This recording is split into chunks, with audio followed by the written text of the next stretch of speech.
Selamat pagi. Hari ini kita lanjutkan perkuliahan sebagai perkuliahan pengganti tanggal 28 Oktober. Hari Rabu kemarin kita sudah bahas tentang kerja dan energi bagian pertama bab 6. Hari ini kita lanjutkan dan kita akan tambah dengan bab 7 sebagian, yaitu momentum linier bagian pertama. Ya, kita akan bahas lanjutan ini, yaitu ada 3 subbahasan. Yang pertama, bentuk lain dari energi, yaitu transformasi energi dan hukum kekekalan energi. Kesembilan adalah kekekalan energi dengan gaya disipatif dengan penyelesaian soalnya. Yang terakhir 10 adalah daya. Ya, dalam bentuk energi yang lain yang merupakan transformasi energi dan hukum kekekalan energi seperti ini. Jadi ada energi listrik, ada energi nuklir, ada energi panas, dan energi kimia. Ini merupakan bentuk-bentuk energi yang lain. Nah, sedangkan definisi tentang kerja itu merupakan pengubahan suatu energi dari satu bentuk ke bentuk yang lain. Ya, misalnya kita bisa berlari dari energi yang kita ubah dalam bentuk mekanik karena kita butuh masukan makanan, sehingga ada proses energi kimia dan kita ubah menjadi energi mekanik. Ya, kita bisa berlari. Ya, ini kerja merupakan perubahan energi dari satu bentuk ke bentuk yang lain. Ini definisi tentang kerja. Untuk perhitungan semua bentuk energi ini, kita dapat mendapatkan hasil energi total itu bisa bertambah atau berkurang. Nah, dalam pemahaman seperti ini ya bisa kita pahami bahwa kita bisa membuat energi kita bertambah atau berkurang setelah kita gunakan, tapi dalam artian bertambah dan berkurangnya itu identik, ya, jadi sama. Kita bisa pakai, kita bisa tambah. Ya, dengan demikian ini bisa kita nyatakan bahwa energi secara umum adalah kekal. Jadi kita setelah mendapat input makan sehingga energi kita bertambah, tapi langsung kita gunakan untuk berlari sehingga energinya berkurang. Jadi ini dinamakan secara umum energi itu kekal adanya, jadi diubah dari satu bentuk ke bentuk yang lain, ya. Ya, ternyata kekekalan energi itu hanya berlaku pada penggunaan gaya disipatif, ya. Jadi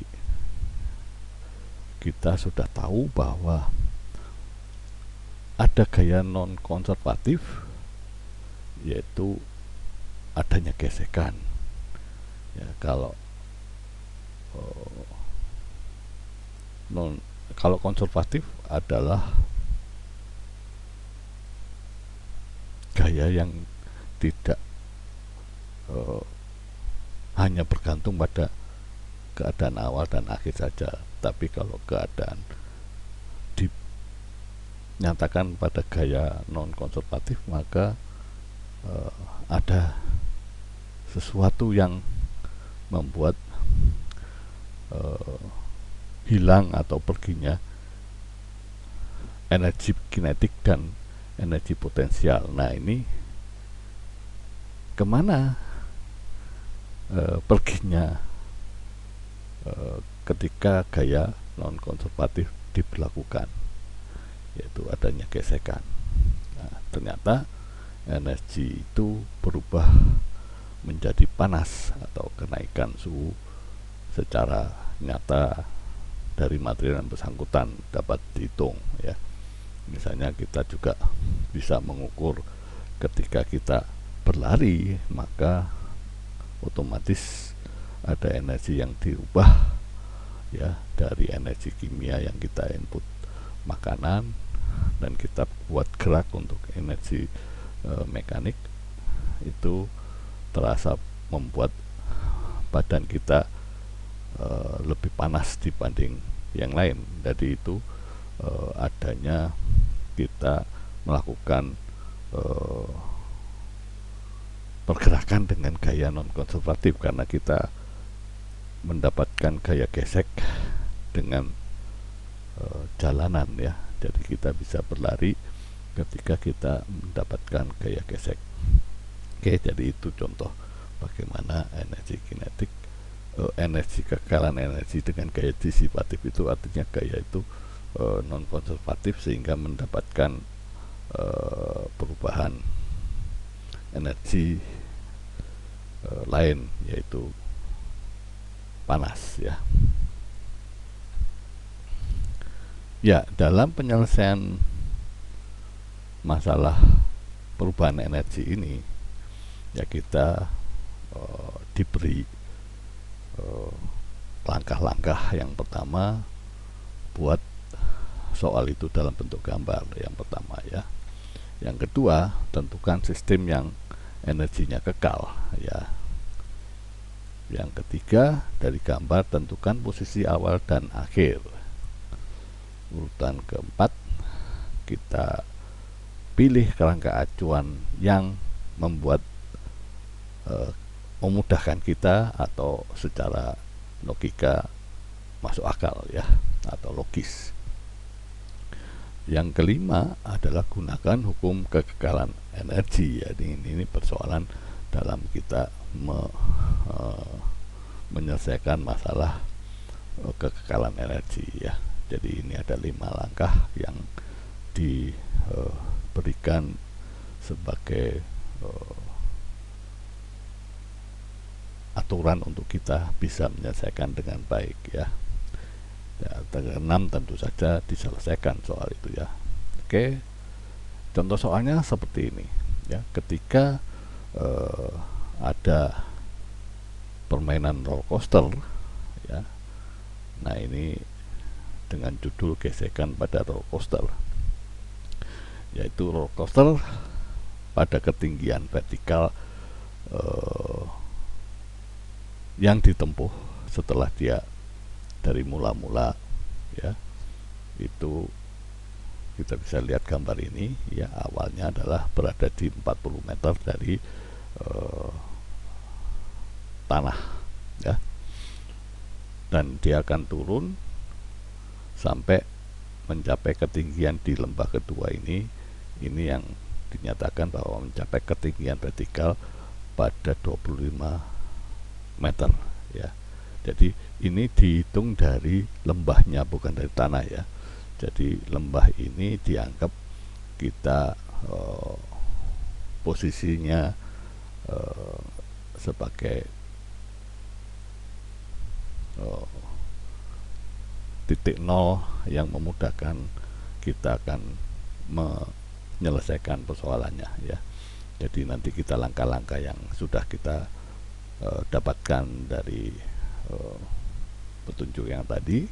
Jadi ini penggambaran dari soal ini, ya. Jadi roller coaster awalnya 40 meter dan dia turun sampai mencapai 25 meter dari titik lembah ini, ya. Nah, jarak tempuh antara titik 1 sampai titik 2 ini itu dinyatakan 400 meter, ya. Nah, ditanyakan berapa energi panas yang dihasilkan dan perkiraan gaya gesek rata-rata. Jadi pertama kita harus diminta menghitung berapa energi panas, dan yang kedua adalah gaya gesek rata-rata. Kalau diketahui massa dari roller coaster itu adalah 1000 kilo, ya tentu saja kita menganalisa, atau dalam artian pendekatan yang kita cermati dari soal ini, ya. Jadi secara eksplisit kita mengikuti strategi yang tadi sudah kita lihat, ada 6 langkah ya. Yang pertama adalah membuat gambar. Ini gambar seperti ini ya. Dari soal yang ini kita buat gambarnya ya. Yang kedua adalah menentukan sistem.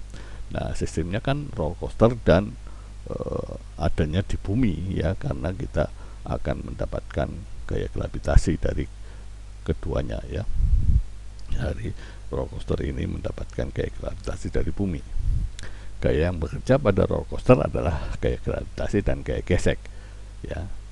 Tentu saja gaya normal juga punya ya, tapi tidak melakukan kerja karena dia berada di tegak lurus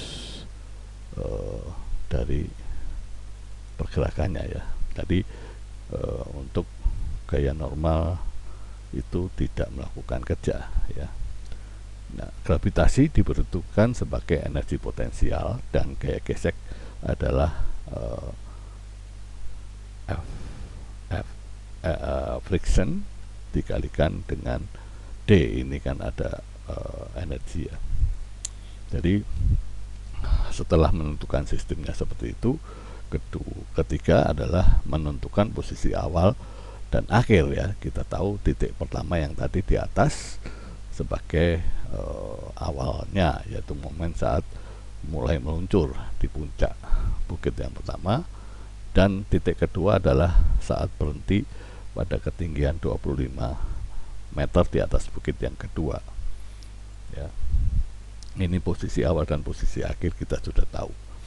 Nah, yang keempat, kerangka acuan. Nah, kerangka acuan ini adalah berguna untuk memudahkan kita bagaimana membuat perhitungannya itu simpel, atau kita dapat pahami dari kerangka acuan, yaitu ketika Y itu sama dengan 0 berada pada lembahnya ya. Di sini dinyatakan bahwa dengan kondisi Y sama dengan 0 artinya energi potensial gravitasinya 0 ya. Yang kelima, apakah ada energi mekanik gagal? Ya tentu saja tidak ada, karena ada gesekan ya, karena kita tahu bahwa diketahui ada gaya gesek ya. Yang keenam, menggunakan kekekalan energi ya, maka ketika ada gesekan yang bekerja pada roller coaster, kita menggunakan kondisi ini sebagai bahwa ketika awalnya adalah kecepatan 0 dengan ketinggian 40 meter dan V2 nya 0 karena berhenti ya pada ketinggian 25 meter pada jarak 400 meter. Jadi dengan menggunakan kekekalan energi pada awal dan akhir adalah energi potensial ya. Ini energi kinetik karena dia V nya 0, maka energi kinetiknya 0, energi potensialnya adalah mgh ya. Jadi massa kali gravitasi kali ketinggian ini. Jadi pada awal kekekalan momentumnya adalah momentum awal harus sama dengan momentum akhir ya, dengan menyatakan bahwa energi kinetik awal ditambah energi potensial awal sama dengan energi kinetik akhir dan energi potensial akhir. Jadi karena sama-sama V-nya 0, maka energi kinetiknya 0, sehingga hanya berlaku energi potensial awal sama dengan energi potensial akhir. Ya, dengan persamaan itu kita dapat menghitung berapa banyak energi karena gesekan yang berubah menjadi panas ya. Jadi FFD itu merupakan perkalian antara massa kali gravitasi kali ketinggiannya ya. Jadi hasilnya adalah 147.000 Joule ya, karena masanya 1000 kilogram dan kecepatan gravitasi 9,8 meter per detik kuadrat ya. Ketinggian awal adalah 40 meter, ketinggian akhir adalah 25 meter, sehingga penyelesaian gaya gesek energi gesek itu adalah 147.000 Joule ya. Nah, gaya gesek yang bekerja pada 400 meter rata-rata adalah ya, tinggal dibagi aja, ini dibagi 400 ya. Gaya geseknya itu kan tergantung dari berapa kan ini energi adalah gaya dikalikan jaraknya ya. Jadi kalau kita ditanya gaya geseknya ya, tinggal energi yang hilang menjadi energi panas itu kita bagi dengan 400 sebagai jarak tempuhnya, sehingga gaya gesek yang dimaksud secara rata-rata adalah 370 Newton. Nah, hasil ini adalah rata-rata kasar ya, gaya gesek dari setiap titik tergantung pada gaya normal yang bervariasi menurut kemiringan. Tentu saja ini dianggap adalah rata-rata, bukan semua setiap titik mendapatkan ini sebesar ini ya. Oke. Yang terakhir kita bahas tentang daya. Nah, daya itu merupakan laju kerja yang dilakukan ya. Jadi apa itu laju? Kita tahu bahwa kalau kita nyatakan bahwa laju itu adalah misalnya ini X per T ya. Jadi laju kerja berarti ini adalah kerja dibagi waktu ya. Jadi dengan demikian definisi daya itu adalah daya rata-rata sebagai kerja dibagi waktu atau transformasi energi, karena kita tahu tadi kerja itu adalah mentransformasi atau merubah bentuk energi ya. Ya, dengan satuan sistem internasional sebagai satuan daya itu adalah watt. Tapi kalau kita lihat bahwa daya itu adalah kerja dibagi waktu, kita tahu kerja itu adalah satuannya Joule dan waktu adalah satuannya detik, sehingga 1 watt itu sama dengan 1 Joule per detik ya. Jadi kita lihat sebagai contoh ini, seorang pelari ini menaiki sebuah tangga ya dengan berlari ya. Oke, jadi ketika kita naik tangga dilakukan dengan berjalan, tentunya berbeda dengan berlari. Inilah yang dinamakan daya, karena kerja dibagi waktunya adalah beda ya. Jadi padahal perubahan energi potensial gravitasinya sama ya, tapi dayanya akan berbeda karena tergantung dari waktunya ya. Oke, contohnya yaitu daya memanjat tangga seperti orang yang tadi berlari ya. Jadi seorang pelari dengan massa 60 kilo naik tangga dalam waktu 4 detik ya, seperti ini yang tadi kita lihat gambarnya. Sedangkan ketinggian vertikal tangga itu adalah 4,5 meter ya. yang ditanyakan adalah perkiraan keluaran daya berlari dalam watt atau tenaga kuda dan berapa banyak energi yang dibutuhkan. Ya, ya tentu saja pekerjaan yang dilakukan oleh pelari ini melawan gravitasi, artinya yang dilakukan adalah massa kali gravitasi kali ketinggiannya, ya. Jadi kerja itu adalah yang dilakukan untuk melawan ini, ya, MGY. Jadi untuk mendapatkan daya rata-rata kita bagi dengan waktu yang dibutuhkan. Jadi waktunya kita dinyatakan bahwa dia adalah 4 detik, ya, untuk berlari sampai ketinggian 4,5 meter. Oke. Nah, pendekatan tadi seperti itu. Solusinya adalah daya rata-rata adalah kerja dibagi waktu. Kerjanya adalah massa gravitasi kali ketinggian dibagi waktunya, ya. Dengan demikian daya rata-rata, ya ini bukan F, ya, ini harusnya P, ya. Hasilnya adalah 660 watt. Jadi karena 1 horsepower itu dalam satuan internasional dinyatakan sebagai 746 watt, maka pelari melakukan kerja dengan laju di bawah 1 horsepower.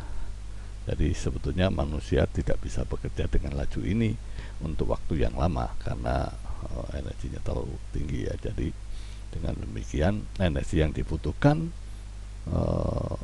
oleh pelari itu adalah E sama dengan P dikalikan T, ya. Jadi hasilnya adalah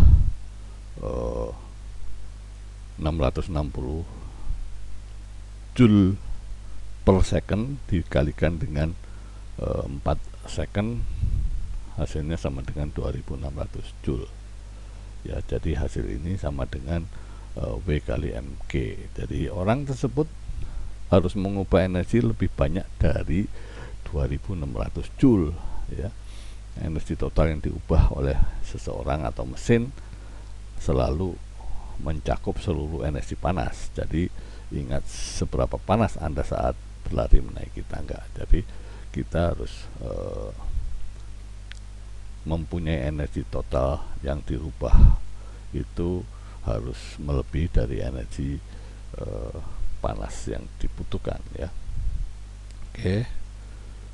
Jadi daya untuk juga dibutuhkan percepatan dan untuk bergerak melawan gaya gravitasi. Jadi dengan demikian daya itu sama dengan kalau dinyatakan dalam bentuk gaya kali kecepatan rata-rata, karena kerja itu adalah gaya kali jaraknya, sehingga jarak dibagi waktu itu adalah kecepatan, ya.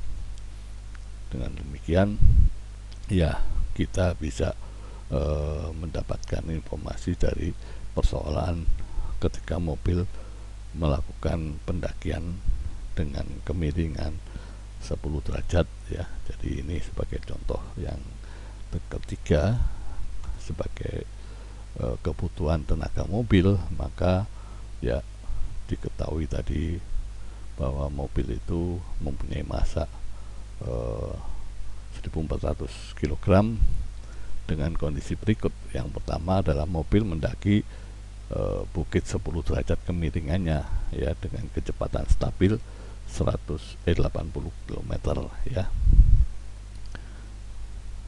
Jadi diketahui massa mobil, hitung daya ketika dia mendaki, dan ketika dalam keadaan datar mobil dipercepat dari 90 sampai 110 km per jam, ya, dalam waktu 6 detik, maka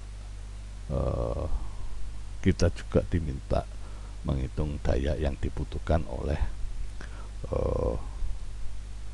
mobil tersebut, tapi dalam acuan yang kita peroleh, mobil itu mendapatkan gaya gesek sebesar 700 Newton ya. Jadi pada gambar ini kita sudah lihat bahwa ada gaya normal dan gaya berat ya. Gaya beratnya ini bisa kita buat sebagai gaya yang menghambat untuk mobil bergerak. Jadi ada gaya gesek, ada gaya dari berat mobilnya sendiri. Jadi gaya yang melawan itu adalah gaya gesek FR dan gaya berat mobilnya sendiri ya. Jadi ketika dia menaiki bukit itu, kita buat langkah-langkahnya seperti yang tadi aturan yang sudah diberikan ya. Nanti kita lihat. Jadi kita harus hati-hati dan tidak bingung antara gaya gesek yang disebabkan oleh hambatan udara yang menghambat gerakan dari mobil F ini ya. Nah, gaya gesek itu dihasilkan oleh ban dengan jalan. Jadi reaksi terhadap ban dan jalan ini sehingga mobil bisa bergerak ya. Jadi kita harus mencari besar gaya F sebelum menghitung daya. Jadi ini analisis yang kita atau pendekatan yang kita lakukan dari soal yang diberikan ya. Jadi dengan demikian solusinya tentu saja kita mencari F dulu ya. Jadi untuk bergerak dengan kecepatan ke atas bukit, hukum kedua Newton yaitu adanya gaya, maka mobil itu bergerak ya. Jadi dengan demikian gaya itu merupakan gabungan antara gaya gesek dengan gaya beratnya dia sendiri ya. Jadi gaya geseknya 700, gaya beratnya karena ada kemiringan 10 derajat maka sinus 10 derajat, sehingga gaya yang dibutuhkan adalah 3100 Newton ya. Jadi karena diketahui bahwa lajunya adalah 80 km per jam pada saat mendaki tadi dan arah sejajar dengan gaya, maka gaya dayanya adalah sebagai persamaan yang kita lihat dari terakhir antara hubungan daya dengan gaya itu adalah gaya dikali kecepatan, maka daya yang diperlukan mobil untuk dia bisa menaik dengan gaya seperti ini diperlukan daya sebesar 91 horsepower atau 68 kilowatt ya. Nah, yang kedua, ketika mobil berada di jalan datar, dia membuat percepatan dari 25 meter per detik sampai 30,6 meter per detik ya. Jadi dengan demikian kita bisa tahu percepatan yang dilakukan ya. Mobil harus mengeluarkan gaya yang mengatasi gaya perlambatan, yaitu sebesar 700 Newton ditambah dengan yang diperlukan untuk memberikan percepatan ya. Oke, dengan demikian percepatan itu kita dapatkan karena diketahui waktu tempuh untuk menaikkan kecepatan itu adalah 6 detik, maka percepatannya adalah 0,93 meter per detik kuadrat ya. Dengan hukum kedua, maka jumlah gaya ke arah X itu membuat mobil bergerak dengan percepatan massa kali percepatannya. Jadi gayanya adalah gaya yang dibutuhkan tadi sudah kita hitung dikurangi gaya geseknya ya. Dengan demikian maka gaya kita bisa dapatkan dari gaya gesek ditambah dengan massa kali percepatannya, sehingga gaya yang diperlukan adalah 2000 Newton ya. Dengan demikian kita dapatkan bahwa untuk mendapatkan gaya sebesar ini diperlukan daya sebesar dengan mengalihkan kecepatan akhirnya ya dari 30,6 meter per detik, sehingga dapat nilai daya itu adalah 82 horsepower atau 61 kilowatt. Nah, dengan kondisi seperti itu, bahwa kita tahu bahwa output mesin untuk mencapai roda itu tidak mungkin 100%, hanya 60-80% ya. Jadi ketika kita lihat ada persoalan yang dibutuhkan daya untuk menaikkan bukit dan mengejar atau menyalip kendaraan lain ya, maka kurang lebih antara 75 sampai 100 kilowatt ya, karena kita tahu tadi yang mendaki tadi butuh hanya 68 kilowatt ya, sedangkan untuk naik atau mengejar itu adalah 61 kilowatt, maka kita butuh mesin berdaya 75 hingga 100 kilowatt ya. Itu bisa dipakai untuk daya mobil yang membuat dua kasus ini bisa berlangsung ya. Oke, itu tadi penyelesaian bab 6, yaitu tentang kerja dan energi ya. Kita lanjutkan dalam pembahasan bab 7 sebagian tentang momentum linear bagian pertama ya.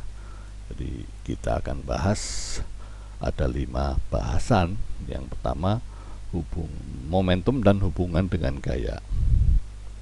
Yang kedua, apa itu kekekalan momentum. Yang ketiga, tumbukan dan impuls. Yang keempat, kekekalan energi dan momentum dalam tumbukan. Yang kelima, tentang tumbukan elastis dalam satu dimensi.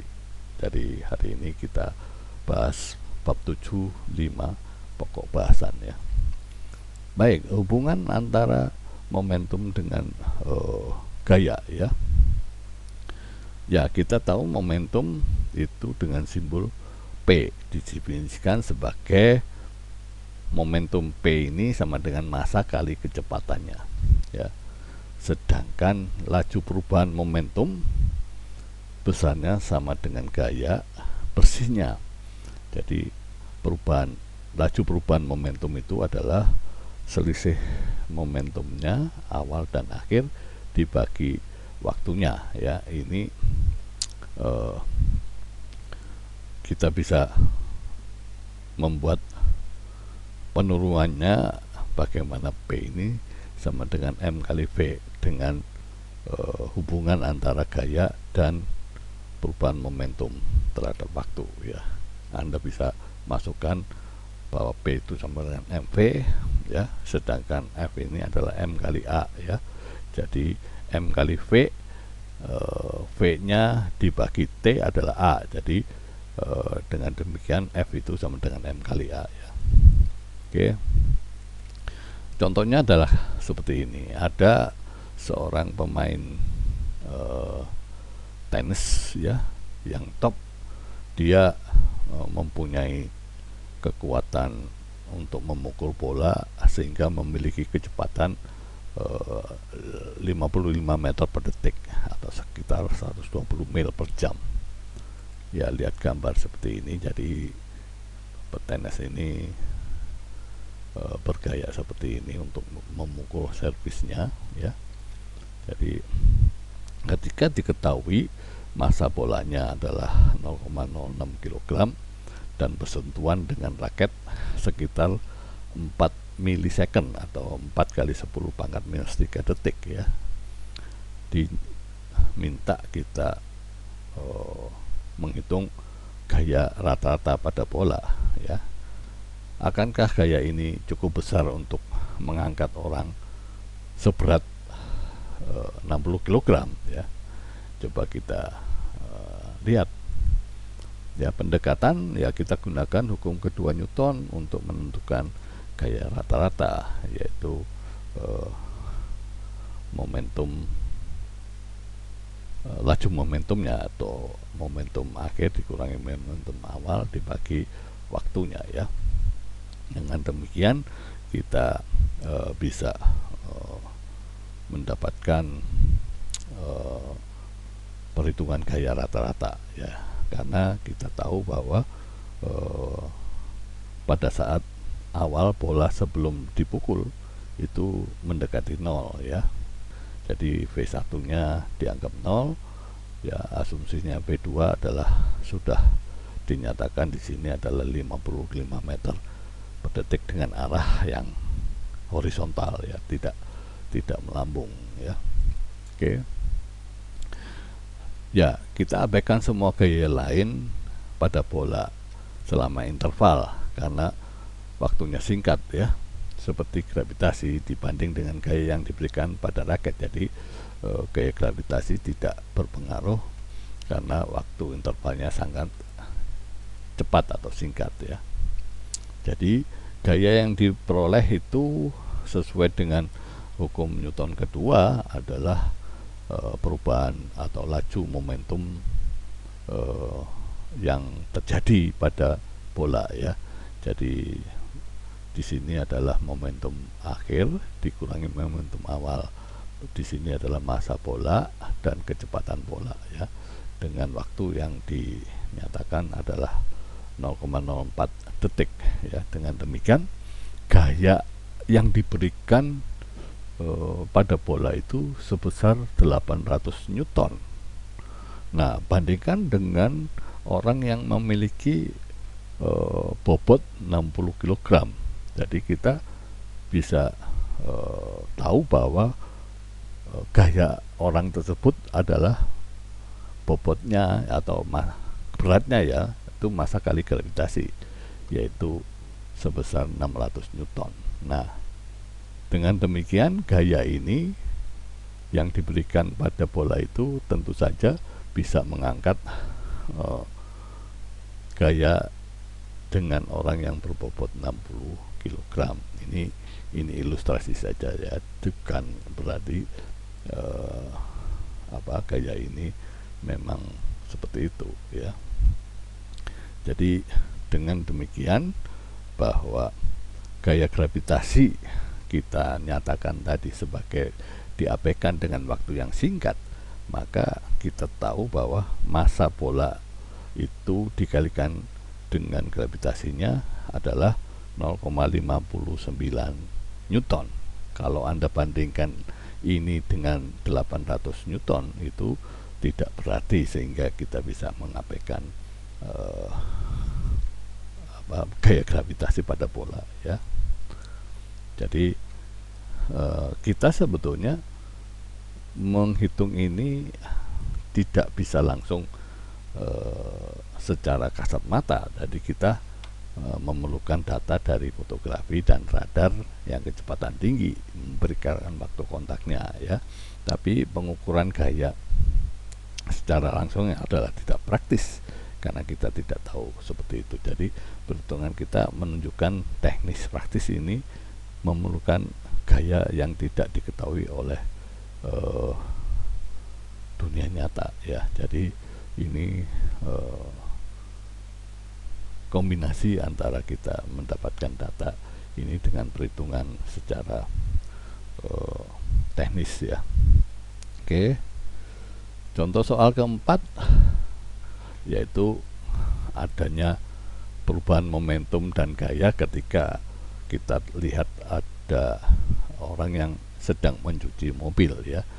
Kita lihat gambarnya seperti ini ya, ketika orang menyemprot air pada mobil ini ya, kita anggap tidak ada yang berbalik airnya, kita langsung tahu bahwa air itu turun langsung ya. Jadi air meninggalkan selang dengan kecepatan 1,5 kg per detik dengan kecepatan 20 meter per detik pada posisi mobil, ya. Dengan demikian kita diberitahu bahwa kita tidak memperhitungkan adanya percikan air yang mengenai orang tersebut, ya. Jadi air, artinya air itu langsung turun ke bawah. Nah, berapa gaya yang diberikan oleh air pada mobil, ya. Jadi kecepatannya ada, masanya ada, ya. Maka dengan menggunakan prinsip perubahan momentum dan gaya, kita bisa hitung apa yang diminta, yaitu gaya yang diberikan air pada mobil, ya. Jadi dengan pendekatan bahwa air yang keluar dari selang memiliki massa sehingga dengan kecepatan sehingga memiliki momentum awal, ya, dengan arahnya tentu saja arah X, ya. Ya, kita ambil sumbunya yang mendatar adalah X, ya, dan diasumsikan gravitasi tidak menarik air ke bawah secara signifikan, ya. Saat air mengenai mobil, air akan kehilangan momentum ini. Jadi momentum akhir, tentu saja kecepatan air terhenti sehingga momentum akhirnya 0, ya. Jadi dengan perubahan momentum itu, momentum akhir dikurangi momentum awal, itu kita sudah tahu dengan dikasih waktu, ya, nanti kita hitung waktunya, ya. Oke, jadi kita gunakan hukum kedua Newton, ya, yaitu membuat bahwa massa air 1,5 kilogram dengan selang waktu interval 1 detik, maka kita dapat tulis bahwa perubahan momentum itu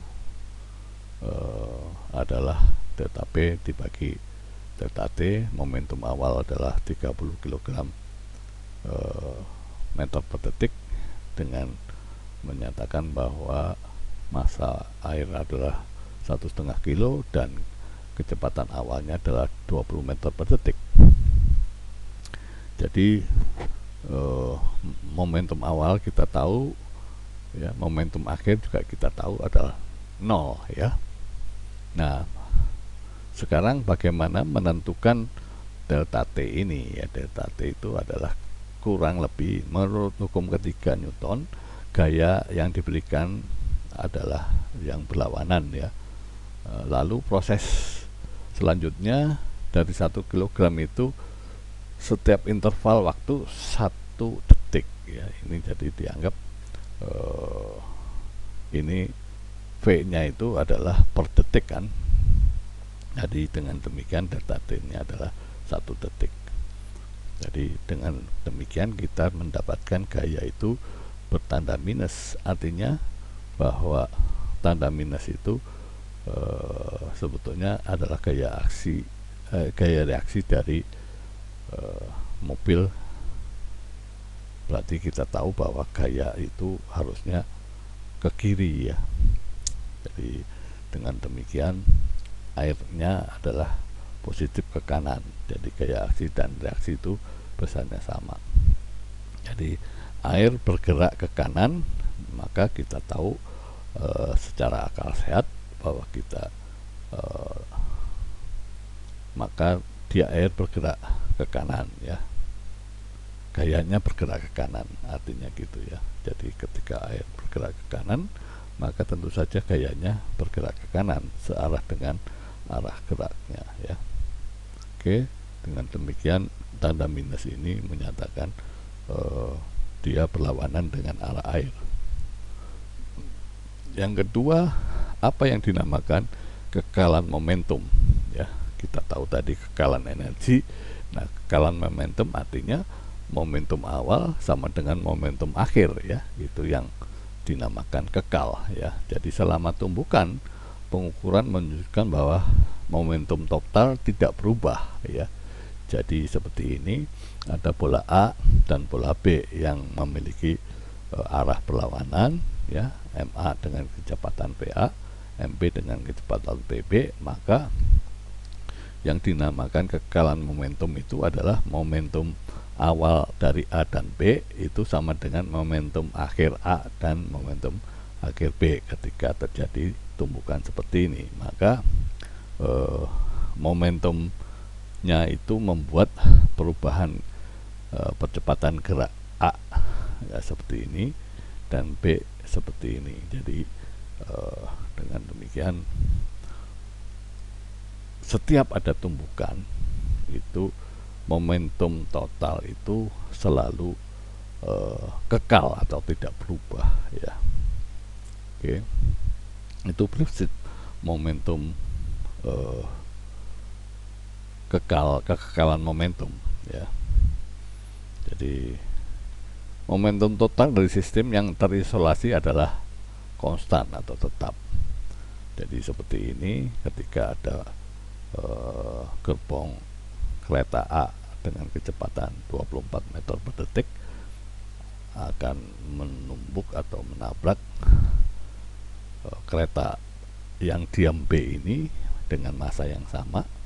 Jadi setelah tumbukan yang dinamakan isolasi itu adalah bergerak bersama-sama ya.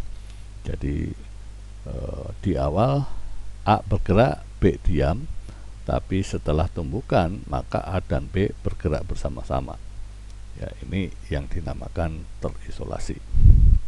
Oke, jadi kekekalan momentum juga berlaku pada sistem roket, yaitu roket yang di sini menganggap bahwa ada roketnya sendiri dan bahan bakarnya sebagai satu sistem. Jadi ketika roket ini diterbangkan, artinya dia membakar gas ini ya, momentum gas ini artinya massa dikalikan kecepatan ini adalah momentum gas, dan momentum roket bergerak seperti ini. Jadi ini kekekalan momentum juga berlaku pada roket, sistem roket ya. Contoh soalnya ya tadi dari gerbong yang tadi ya, bahwa seperti itu kita bisa nyatakan bahwa ini adalah terjadi kekekalan momentum ya. Dengan demikian momentum awal adalah massa dan kecepatan gerbong A ditambah massa dan kecepatan gerbong B. Karena dia kecepatan B nya diam artinya 0, maka momentum awal hanya untuk massa A dikalikan kecepatan A saja ya. Nah, setelah tumbukan atau tabrakan, maka gerbong menempel dengan bergerak bersama-sama, maka momentum akhir setelah tumbukan atau momentum totalnya diperoleh dengan menggabungkan massa kedua gerbong ya di kalikan dengan kecepatannya ya. Oke, jadi momentum awal sama dengan momentum akhir ya. Ini sebetulnya ini momentum akhir ya, jadi ini salah. Jadi momentum akhirnya adalah ini. Jadi momentum awal tadi kan hanya massa dan kecepatan A, sedangkan akhirnya adalah ini. Jadi ini indeksnya bukan awal tapi akhir ya. Jadi dengan demikian kita dapatkan nilai kecepatan akhir itu besarnya adalah massa A dibagi massa penjumlahan A dan B dikalikan kecepatan A. Jadi dengan demikian diperoleh kecepatan akhir itu adalah setengah dari kecepatan awal ya. Jadi seperti itu. Jadi kita catatannya adalah gunakan simbol yang sampai akhir. Kita tidak jadi kita telah dapat sebuah persamaan yang dapat kita gunakan dalam situasi atau kaitan dengan lainnya ya. Nah, di sini kita tidak menyertakan gesekan. Karena apa? Karena waktunya terlalu singkat ya. Di sini intervalnya singkat, tapi setelah tebakan atau mereka bergabung, akan lama-lama terjadi gesekan sehingga dia akan berhenti atau melambat ya. Nah, jadi pada saat tabrakan itu gesekan tidak dihitung ya. Oke. Contoh ke-6 yang sama dengan kekekalan momentum ini ketika kita terapkan pada suatu sistem senapan yang bergerak mundur ketika kita menembakkan pelurunya ya. Jadi hitung kecepatan mundur senapan yang masanya 5 kilo menembakkan peluru. Nah, ini seperti tadi dalam sistem roket tadi ya. Jadi di sini sistem senapan dan peluru ya. Senapannya bermassa ini, maka pelurunya sebesar 0,02 kilogram ya. Jadi massa peluru dan massa senapan kita tahu, maka kecepatan pelurunya kita dikasih tahu adalah 620 meter per detik seperti gambar yang terlihat di sini. Jadi ada sistem peluru dan senapan, pelurunya bergerak ke arah sana ya.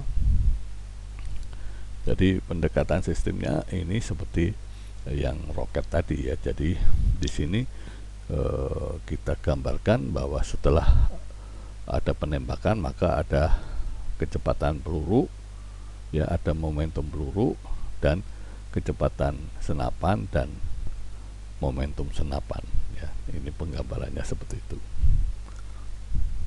Jadi solusinya adalah kekekalan momentum sebelum dan sesudah. Jadi momentum awal itu sama dengan 0 karena dua-duanya tidak mempunyai kecepatan, sehingga momentum sesudah itu adalah momentum peluru dengan kecepatan pelurunya ya, dan momentum senapan dengan kecepatan senapan yang ini kecepatannya berlawanan dengan peluru ya. Jadi dengan demikian momentum sesudah itu sama dengan 0 ya. Dengan demikian kecepatan senapan itu kita bisa hitung dengan persamaan ini menjadi seperti ini. Jadi arahnya adalah minus 2,5 meter per detik mundur ya. Oke. Nah, yang ketiga, apa yang dinamakan tumbukan dan impuls ya. Selama tumbukan artinya benda itu satu arah ya, dengan waktu yang bersamaan akan terjadi saling bertemu ya. Jadi ketika itu bisa ada kecepatan masing-masing, ada yang tidak mempunyai kecepatan untuk diam ya, tapi arahnya tetap akan mengarah ke satu titik sehingga bertemu ya. Nah, ini yang dinamakan tumbukan. Nah, selama tumbukan benda berubah bentuk. Anda perhatikan bahwa bola dengan senar raket ini akan terjadi perubahan bentuk di sini ya, karena ada keterlibatan gaya ya. Jadi kita tahu bahwa gaya itu adalah perubahan momentum atau laju momentum ya. Dengan demikian gaya itu merupakan gaya dikalikan waktu itu merupakan perubahan momentum. Nah, yang dinamakan impuls itu adalah perubahan momentumnya ya. Jadi perubahan momentum delta P ini itu dinamakan impuls ya. Jadi perubahan momentum atau impuls ini merupakan gaya dikalikan selisih waktu yang terjadi ya. Nah, dari grafik gaya dan waktu ini maka kita bisa dengan membuat gaya yang berubah-ubah seperti ini dengan waktu yang sangat singkat ini, maka kita gunakan gaya rata-rata ya. Jadi gaya rata-rata, karena dengan fluktuasi gaya terhadap waktu itu kita bisa nyatakan gaya rata-rata, yaitu di tengah-tengah antara puncak gaya dengan awalnya dibagi dua ya, dikalikan dengan delta T. Dan ini berlaku untuk perubahan gaya yang tidak tetap ya. Oke.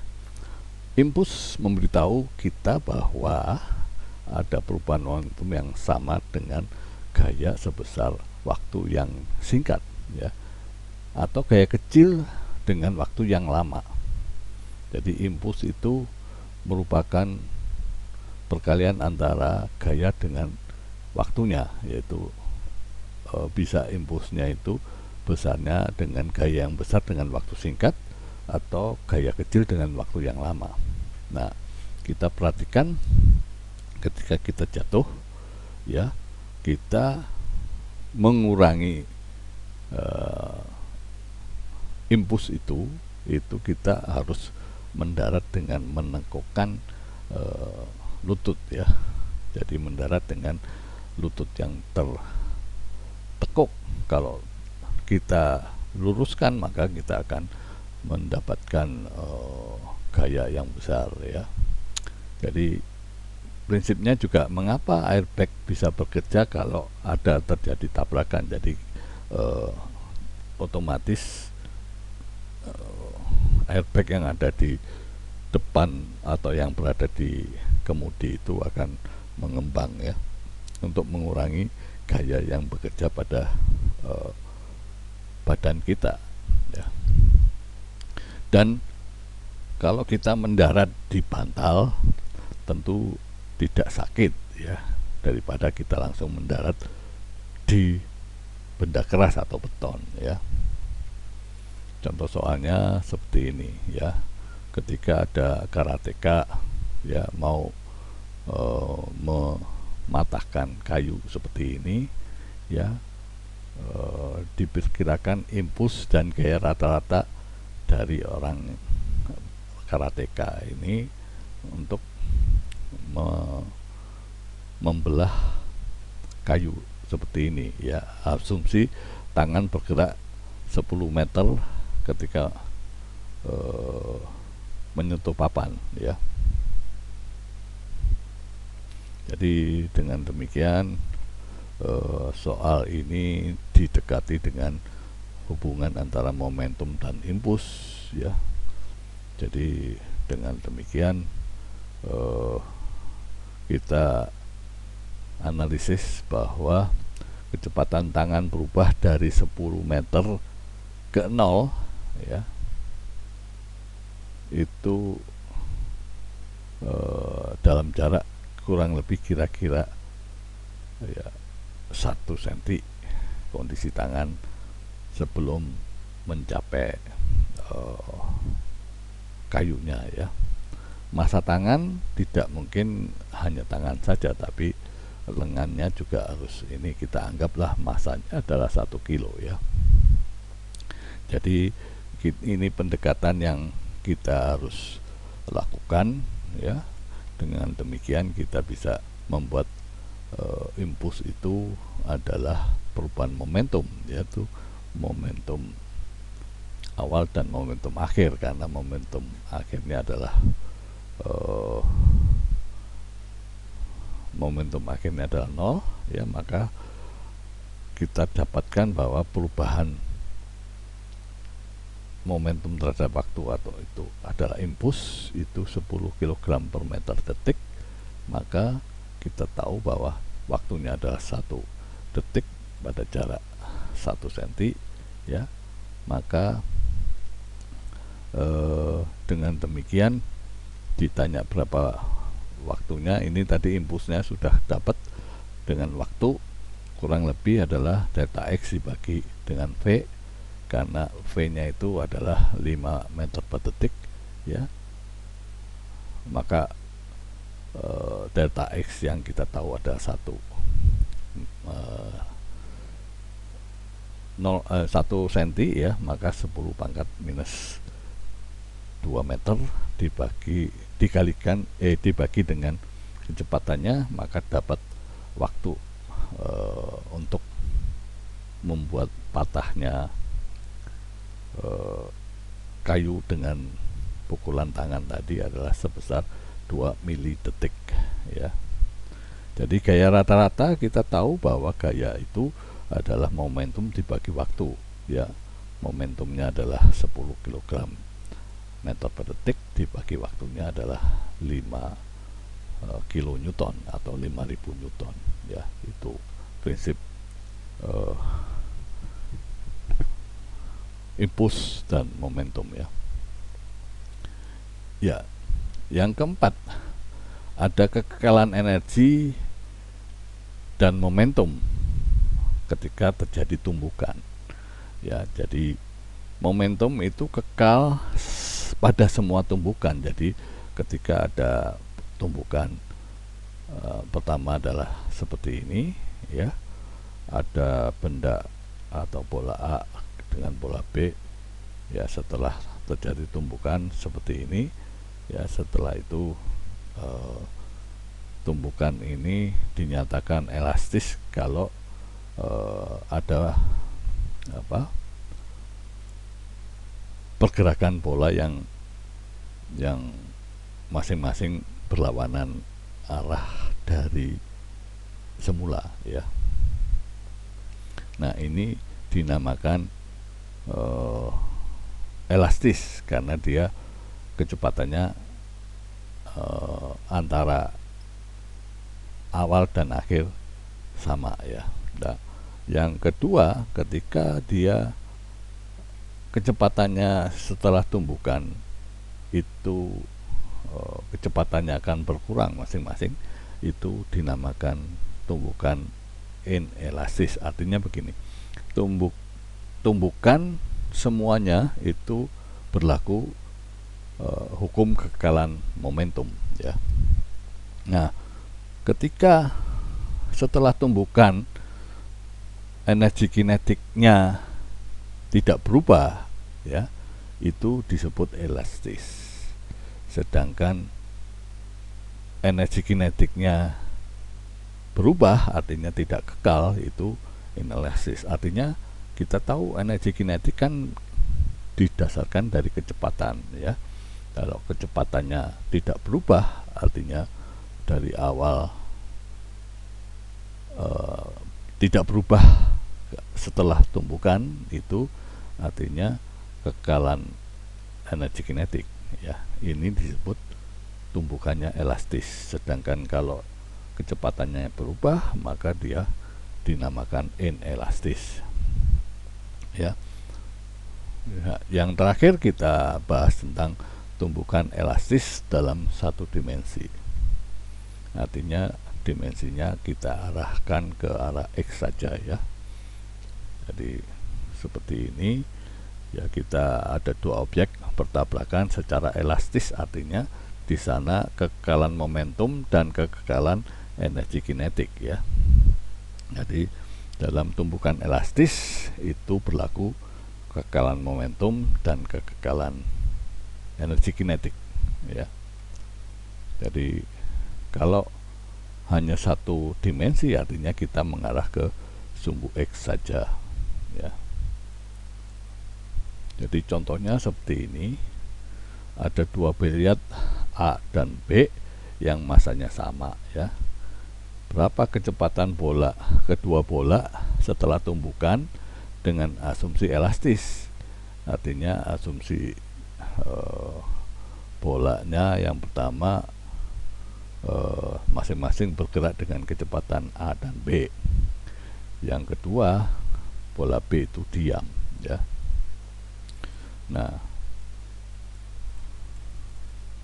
pendekatannya ya karena dia elastis, maka dia terjadi prinsip dua persamaan, yaitu persamaan energi kinetik kekal dan kekekalan momentum ya. Ya, dengan demikian ada dua prinsip yang harus kita lakukan. Yang pertama adalah bagaimana kekekalan momentum, artinya massa dikalikan kecepatannya awal sama dengan massa dikalikan kecepatan akhir ya, atau sesudah tumbukan. Nah, karena massanya adalah sama, maka bisa kita hilangkan sehingga penjumlahan kecepatan bola A dan bola B itu sama dengan penjumlahan kecepatan akhir bola A dan bola B ya. Nah, yang kedua, kita karena dia elastis, maka ada kekekalan energi kinetiknya, yaitu setengah mv kuadrat awal sama dengan setengah mv kuadrat akhir ya. Artinya setengah mv A kuadrat dikurangi setengah mv kuadrat B, maka kita bisa hilangkan antara massa dan akar-akarnya, maka sama ya. Jadi untuk kekekalan energi kinetiknya kita dapatkan pengurangan kecepatan di awal sama dengan pengurangan kecepatan di akhir ya. Jadi ini terbalik ya, harusnya awal itu adalah VA dan VB-nya adalah yang akhir ya. Jadi dengan demikian kedua persamaan ini mendapatkan bahwa VB akhir sama dengan VA ya, sedangkan VA akhir sama dengan VB. Dalam hal ini artinya tidak ada perubahan, artinya kecepatan bola bertukar ya antara pada setelah tumbukan, maka VB aksen itu berlawan arah dengan kecepatan VA, sedangkan kecepatan akhir dari bola A sama dengan kecepatan bola B ya. Jadi ini artinya kecepatan bola bertukar ya, tapi kalau misalnya kecepatannya sama, maka ya sama-sama kembali setelah tumbukan itu kecepatannya tidak berubah ya. Nah, untuk yang bola diam, artinya B-nya yang diam, maka V aksen sama dengan B ya, sama juga ya, maka VA sama dengan 0. Jadi artinya ketika bola A menembuk bola B itu, maka bola B itu bergerak dengan kecepatan dari bola A, sedangkan bola A nya jadi diam ya. Ini terlihat dari prinsip, kalau kita lihat pemain biliar hanya melihat adanya bola yang dipukul yang diam tadi dengan bola putihnya, maka bola putihnya berhenti, bola A nya bergerak sama dengan pergerakan bola putih yang awal. Nah, ini syaratnya pertama hanya valid ketika bola masanya sama ya, A dan merah dan putih ini masanya sama dan tidak ada pergerakan berputarnya bola A atau bola putih ini ketika sedang dipukul, atau tidak ada spin ya, atau perputaran dari bola putihnya ya. Contoh soalnya yang terakhir adalah tabrakan nuklir. Nah, di sini dinyatakan bahwa ada proton dan inti helium yang masanya berbeda ya, dengan kecepatan yang protonnya bergerak dengan kecepatan, sedangkan inti helium yang lebih besar itu diam, ya. Nah, ini termasuk dalam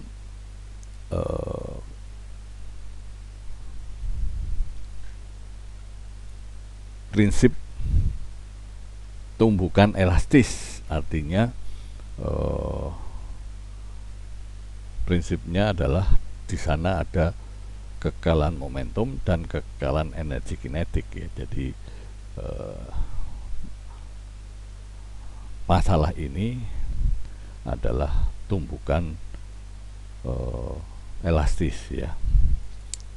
Jadi dengan prinsip terjadi tumbukan elastis, maka solusinya kita lakukan kekekalan momentum, ya, dengan kondisi yang sudah diketahui, dan kekekalan energi kinetik, ya, dengan memasukkan semua yang diketahui, sehingga kita mendapatkan kecepatan proton setelah tumbukan itu besarnya seperti ini, ya, sehingga akhirnya kita dapatkan bahwa kecepatan setelah tumbukan proton adalah minus 2,15 kali 10⁴ meter per detik. Artinya dengan minus ini dia arahnya berlawanan dengan arah datangnya dia, ya. Artinya setelah menumpuk dia bergerak kebalikannya, ya. Nah, ini yang kecepatan yang diperoleh oleh inti helium setelah ditabrak. Yang mula-mula diam, dia mempunyai kecepatan setelah ditabrak oleh proton sebesar itu, ya. Nah, ini menyatakan bahwa terjadi prinsip pada tumbukan elastis, ya, yang membuat pergerakan yang diam tadi bergerak dan yang menumbuk kembali atau berlawanan arah dengan arah geraknya. Nah, bagaimana memahaminya? Bahwa kita tahu bahwa proton ini lebih ringan, ya, lebih ringan dari helium, sehingga dia terpantul kembali seolah-olah, ya, menabrak benda yang lebih besar sehingga ia terpantul, ya. Nah, ini prinsip tumbukan elastis yang kita lakukan. Dua hal yang harus kita lakukan, yaitu kekekalan momentum dan kekekalan energi kinetik, ya. Demikian hari ini kita bisa selesaikan sebagian dari bab 7, dan kita bisa melatih soal untuk bab 7 sebagian dan bab 6 tadi, ya, dengan soal seperti ini, ya. Baik, sampai di sini, sampai minggu depan. Terima kasih.